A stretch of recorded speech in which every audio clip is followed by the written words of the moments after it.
Hello and welcome, everybody. I'm the Rambling Director. We finally made it. Episode 11 of Season 1 of Friendship is Magic.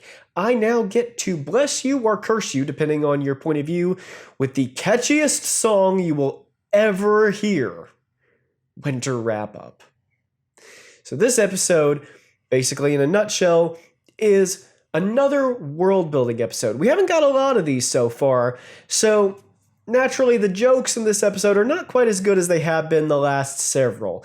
But that's okay because, again, the world building in this show is so good. And I really like these episodes that are just kind of excuses to build this world and make it more lived in, more believable. So Twilight wakes up at the beginning of the episode. She comes into the situation of winter wrap-up, which is, remember, the ponies have to create all the weather themselves. So this is the end of winter going into spring, and what better time of year to be talking about this episode, huh? So, turns out they all have their little jobs that they do. They have to make all of the nests for the birds. The Pegasi have to bust up the clouds and then go fly south and bring the birds back north because the winter's over. The ponies have to go around and wake up all of the animals that are hibernating, which they designate to Fluttershy naturally because she's very gentle. She'll wake them up without panicking them or starting a stampede, for instance. And it's just really great how they thought this out. In fact, Pinkie Pie is actually ice skating on the lake because she is scoring the ice so that when the ice melts, it will break into big cubes and melt faster. That's really cool. Like, that's a brilliant little bit of world building. I never would have thought of that.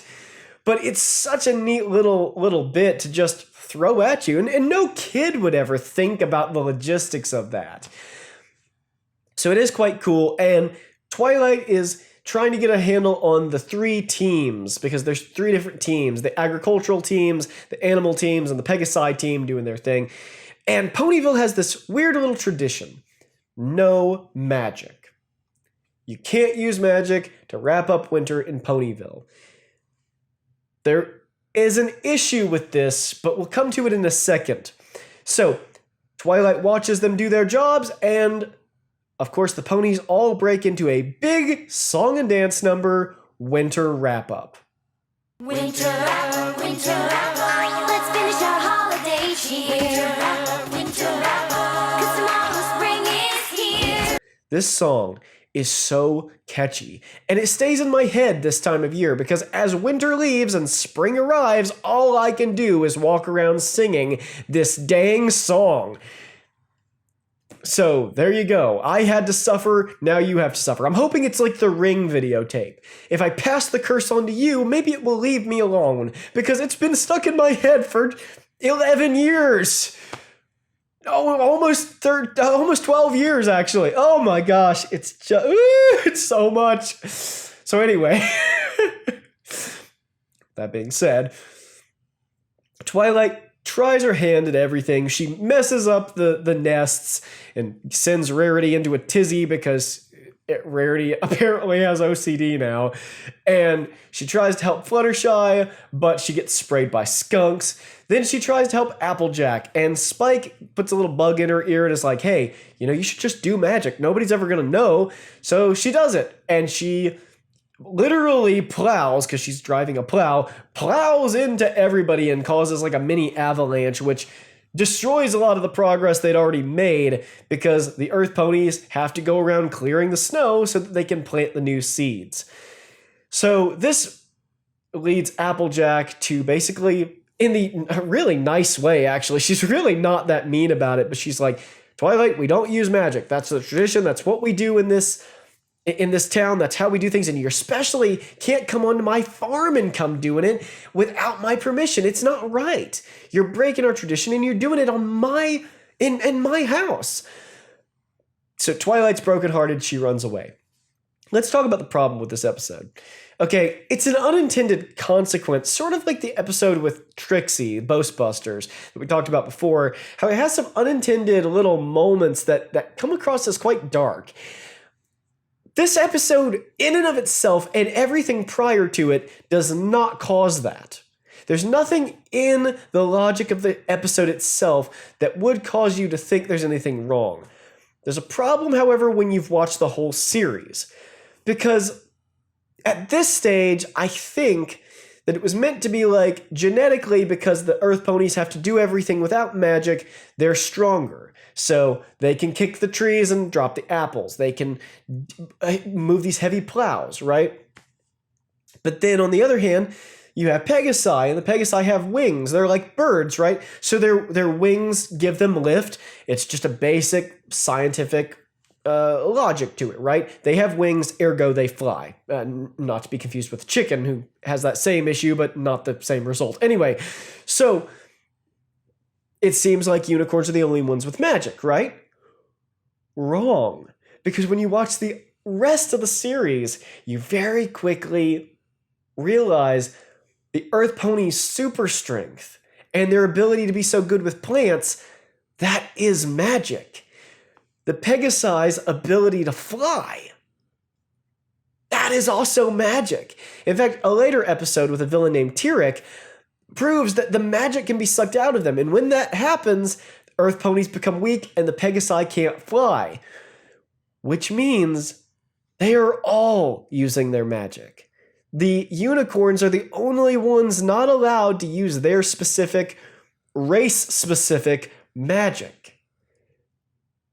And when you know that, it does make you think, ooh, that's really unfortunate. Because it does seem kind of like they're being racist against the unicorns. That is not what they're doing. That nobody was sitting in the control room like, ooh, I want to be racist against the unicorns. That wasn't happening. It was just an unintended problem with Lauren Faust, the creator of this new generation of My Little Pony, left the show in season 3. The Tyrek episode happened in season 4, and so they started expanding the magic and the world without Lauren's original design always being consulted. I would guess that she had a hard and fast rule that the magic of the ponies was solely in the unicorns and alicorns. That being said, making all of them have some type of magic is a way better idea. It's one of the few times I'll say, absolutely, if that was Lauren's original design, the showrunners did make a good choice by going in a different direction. Because it makes way more sense for magic to just be kind of like the force of this universe. Like from Star Wars. And that everybody has some, and it kind of moves and flows through all living beings. That's way more consistent with what we see. But I did want to acknowledge that, because if you've watched the whole series and you come back to it, you might not think about the fact that these showrunners did start expanding the lore in ways that contradict earlier episodes. And in this case, it's in a way that makes an earlier episode come across with a message that was completely unintended. Now, something that was intended, and I think actually does create a problem, and we talked about this a little bit before. Spike, the writers of the show, said that there just wasn't really room for Spike because they were already writing for 6 very diverse characters with very different points of view and different ways of life. And so they didn't really know what to do with Spike. And so early on, Spike becomes the butt of a joke where he's constantly having things happen to him, and not only we, the audience, but the other ponies kind of are like, ha ha ha, isn't it funny? Spike is being abused. Doesn't really work.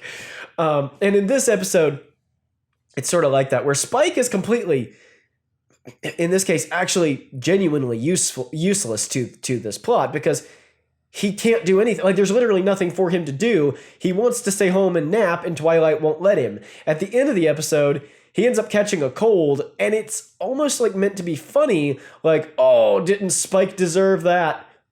Not really. He just wanted to go home and take a nap and not be dragged all over creation, witnessing events that he actually cannot be involved in. So that was a little bit of a problem for me. But in the end, Twilight actually does find her place without using magic in being an organizer. She becomes the town organizer, organizing the entire, take a shot for every time I say that word, organizing the entire winter wrap-up so that they can finish on time and bring in winter on schedule for the first time ever. Later on, there's a little throwaway joke with a pony named Amethyst Star, who claims she was the town organizer before Twilight came along, which makes me wonder what she was doing during this winter wrap-up or any of the prior winter wrap-ups. But overall, by and large, I really like the episode. Again, it's not the best in terms of comedy or character development, but the world building is fantastic. And sometimes a world building episode is just fine by me. So that's all for today. Thank you everybody for watching. God bless you, and I will see you in the next one.